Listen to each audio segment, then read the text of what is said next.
اور جب تمہارے لڑکے بالغ ہو جائیں تو ان کو بھی اسی طرح اجازت لینی چاہیے جس طرح ان سے اگلے یعنی بڑے آدمی اجازت حاصل کرتے رہے ہیں۔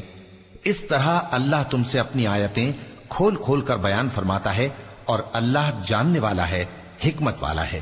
اور بڑی عمر کی عورتیں جن کو نکاح کی توقع نہیں رہی اور وہ زائد کپڑے اتار کر سر ننگا کر لیا کریں تو ان پر کچھ گناہ نہیں، بشرطے کہ اپنی زینت کی چیزیں نہ ظاہر کریں، اور اگر اس سے بھی بچیں تو یہ ان کے حق میں بہتر ہے، اور اللہ سنتا ہے، جانتا ہے۔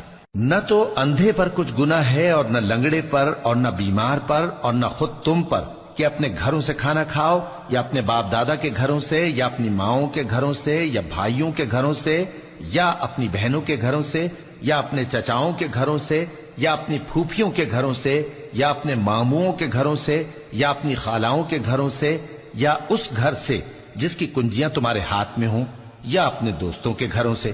اور اس کا بھی تم پر کچھ گناہ نہیں کہ سب مل کر کھانا کھاؤ یا جدا جدا۔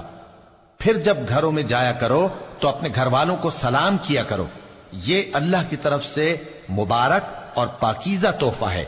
اس طرح اللہ اپنی آیتیں کھول کھول کر بیان فرماتا ہے تاکہ تم سمجھو۔ مومن تو وہ ہیں جو اللہ پر اور اس کے رسول پر ایمان لائے، اور جب کبھی ایسے کام کے لیے جو جمع ہو کر کرنے کا ہو پیغمبر کے پاس جمع ہوں تو ان سے اجازت لیے بغیر چلے نہیں جاتے۔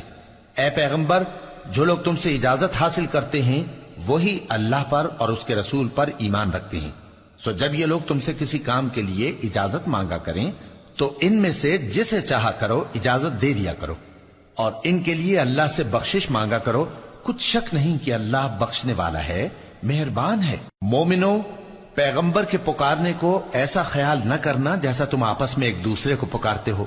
بے شک اللہ کو وہ لوگ معلوم ہیں جو تم میں سے آنکھ بچا کر کھسک جاتے ہیں۔ تو جو لوگ ان کے حکم کی مخالفت کرتے ہیں ان کو ڈرنا چاہیے کہ ایسا نہ ہو کہ ان پر کوئی آفت پڑ جائے یا تکلیف دینے والا عذاب نازل ہو۔ دیکھو، جو کچھ آسمانوں اور زمین میں ہے سب اللہ ہی کا ہے۔ جس طریق پر تم ہو وہ اسے جانتا ہے، اور جس روز لوگ اس کی طرف لوٹائے جائیں گے تو جو عمل وہ کرتے رہے وہ ان کو بتا دے گا، اور اللہ ہر چیز سے واقف ہے۔